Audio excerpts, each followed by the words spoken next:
Mimi ona, wakati nilikuwa natembea hivi, si mnajua mimi ninahubiri kuhurumiana na utu. Mimi huhurumiana, na ndio unaona hapo inaitwa Jesus Christ Compassion Ministry. Compassion ni kusema naye Yesu akajawa na huruma. Unaona? Kuna mzee nimeona pale, na sijui kama ni msichana wake ama ni mama ako na mapacha. Ule ako pale. Kuja nao mapacha yako. Ni mapacha. Kujeni. Wacha tu mnikubalie tu hii familia tu niwapatie zawadi. Si ndio? Si ndio? Kwa sababu nimeona huyu mzee pale vile amesaidia bibi yake kubeba mapacha. Yaani tu nikaona mzee mzuri amejawa na upendo. Wamama wengi hapa simulienda kujifungua mkarudi nyumbani peke yenu. Yaani tu nimeangalia huyu mzee, si hata wewe unashikangwa tu na huruma. Sababu mimi ni mtu ambaye ninahubiri Yesu anayehurumiana. Sawa sawa? Biblia inasema chochote ambacho Yesu alifanya alielekezwa na huruma kufanya hivyo. Akawa na huruma akaponya vipofu. Akawa na huruma akawaponya viwete. Kuja hapa. Kuja hapa. Baba. Unaitwa nani? Ngoja nisikie. Acha aseme jina yake. Si yeye mwenyewe anaweza kusema. Unaitwa nani? Otieno Nicholas. Otieno Nicholas. Yes. Ama baba nani? Baba Ashley ama baba Marion Leon. Ashley na Marion ni hawa? Huyu ni Marion. Huyu ni Marion. Yeah. Na huyu? Huyu ni Samson Leon. Ni Samson. Yeah. Huyu ni msichana. Yeah. Huyu ni mvulana. Huyu ni mvulana. Yeah. Anaitwa Samson Leon. Samson Leon. Yes. Na huyu? Liana Marion. Liana Marion. Oh, Liana. Huyo ni msichana. Huyu ni msichana. Huyo ni msichana. Yes. Kwa hivyo uko na watoto wengine? Nyumbani. Oh. Wawili. Mmoja. Oh, mmoja. Sasa mlipata kuja mami unisalimie. Bwana Yesu asifiwe. Umeokoka? Unaitwa mama nani? Mama Ashley. Mama Ashley. Wewe ndio umepatia hii ndume zawadi mzuri ya watoto wawili. Mnaishi wapi? Mirogi. Mirogi. Oh, sasa huyu mzee unafanyanga kazi gani? Unafanya kazi gani? Mimi nalima tu. Unalima tu? Na hiyo ndio unalisha watoto wa mmoja alafu hao wawili?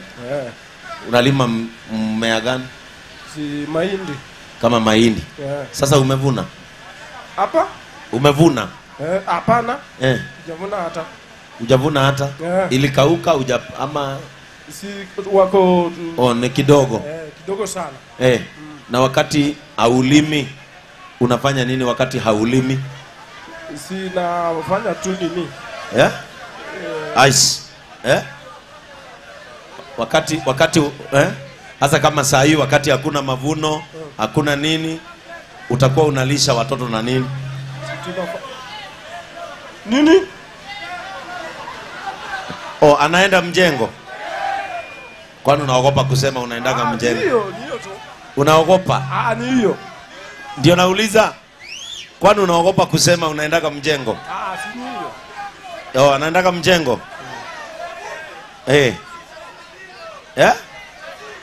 Wanaendaga mjengo wakati hakuna mavuno kwa shamba.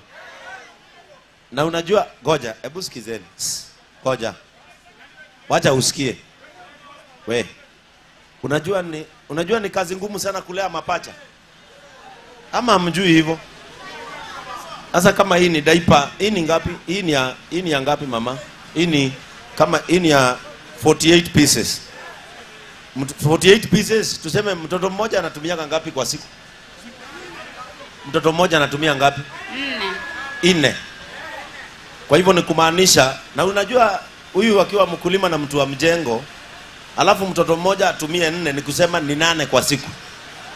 Haya. 48 divide by 8. Kwa hivyo hii ni wiki moja peke yake. Wanatumia hii wiki moja peke yake. Na hii ni pesa ngapi mami? 400. Hii ni 400. Na hii kwa hivyo wiki moja, kwa hivyo mwezi moja huyu mzee anahitaji 2,000. Na inapatikana baba? Yeah? Yeah? Hai, wewe goja. Si wewe nauliza, si nini nauliza? Kwa hivyo kwa mwezi anahitaji 2,000. Ni mwezi, tumehesabu mwezi ama tu? Mwezi 2,000 ya diapers peke yake. Na hawajakula na hawajapata dawa.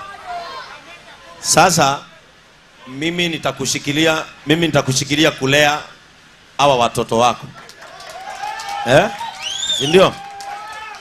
Sasa si huyu mama na huyu mzee, si niwashikilie waingie pale supermarket ama waingie duka ama waende duka ya kwao.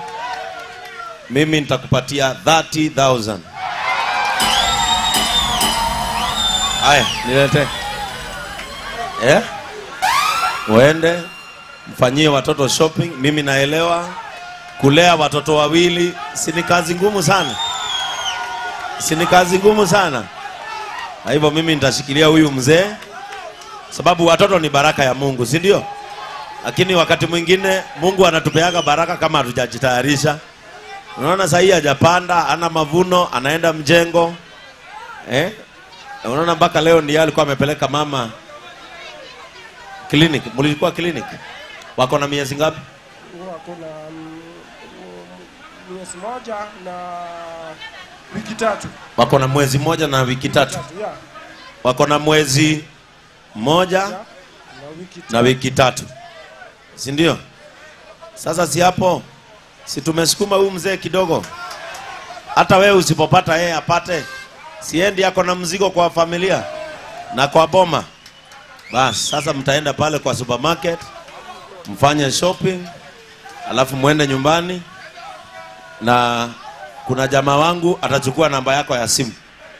Kama nitakaa kabla nirudi hapa rodi, takuwa nakupigia simu na kusukumia ya bill moja. Si ndio? Ndio maana nimewaambia ni injili ya huruma na utu. Lazima watu wahurumiane. Si ndio? Nimewaona wameketi pale chini, nikawaangalia hivyo. Hata hawakujua mimi ni askofu. Nimewaangalia tu hapo wameketi, naona watu hata wanaitisha soda, ama hawaitishi. Naona watu wanaitisha chai. Shika. Enda ulee watoto wako. Wewe tu kwa maombi yako, ambia Mungu huyo bishop anaitwa Ben. Wewe tu mbariki mahali yako. Na mimi kwa barabarani, Mungu anafanya nini? Mungu analibariki. Tuwaombe. Si tuwaombe? Haya, karibia hapa tuwaombe. Si ni vizuri tuwaombe? Haya, tuelekeze mikono tuwaombe. Walio na kofia tafadhali kwa heshima ya Mungu, naweza kuvua kofia yako tuweze kuwaombea. Vua tu kofia yako kwa heshima ya Mungu. Tuelekeze inua mikono yako tuwaelekeze. Baba wetu wa mbinguni, katika jina la Yesu Kristo, tunakushukuru mchana wa leo kwa sababu Mungu baraka zako ni za milele. Asante Mungu wetu kwa sababu kila asubuhi tunapoamka kila mtu hufanya ombi. Na ombi letu huwa ya kwamba Bwana, kabla usiku ifike utukumbuke. Mzee huyu na mke wake uliwapatia baraka ya watoto mapacha. Na Mungu wetu, hata kama wanafanya kazi ngumu na ingine inakosekana, wamejitahidi kulea watoto wao, wanajinyima. Na hata safari ya leo Mungu wetu ya kujinyima imewafikisha hapa. Na kwa sababu Bwana umewaleta mbele zetu na wakapata kibali, tunaomba kibali hiki na neema hii izidi. Tunaomba ya kwamba uzidi neemesha kizazi chao. Hata mtoto aliye nyumbani na hawa ambao wamezaliwa juzi, Baba wetu, tunataka kutangaza ya kwamba shetani hataweza kuwaona katika jina la Yesu Kristo. Watoto hawa wamezingirwa na damu iliyo na nguvu ya Yesu Kristo. Watoto hawa watakuwa watoto wa baraka kwa hawa wazazi. Tunaongea kwamba watoto hawa hawatagonjeka magonjwa ambayo huja kusambaratisha utajiri wa wazazi. Watoto hawa hawatavunjika sehemu zao za mwili. Watoto hawa watakuwa kwa kimo, wakipendwa na wanadamu, na ukiwapenda Mungu wetu. Tayarisha kesho yao, kwa sababu kile ambacho wazazi hawajapata, hawa watoto watakuja kupata. Mahali ambapo wazazi hawa hawajafika, hawa watoto watakuja kufika. Walinde Mungu wetu. Hata watakapokuwa wakienenda nyumbani, mulikia miguu yao kuwa mwangaza wao Bwana. Lainisha njia kwa sababu yao. Leta milima chini kwa sababu ya msaada wao. Asante kwa kuwakumbuka. Asante kwa kuwaona tena. Katika jina la Yesu Kristo tumewaombea na kuamini. Kila mtu aseme amen.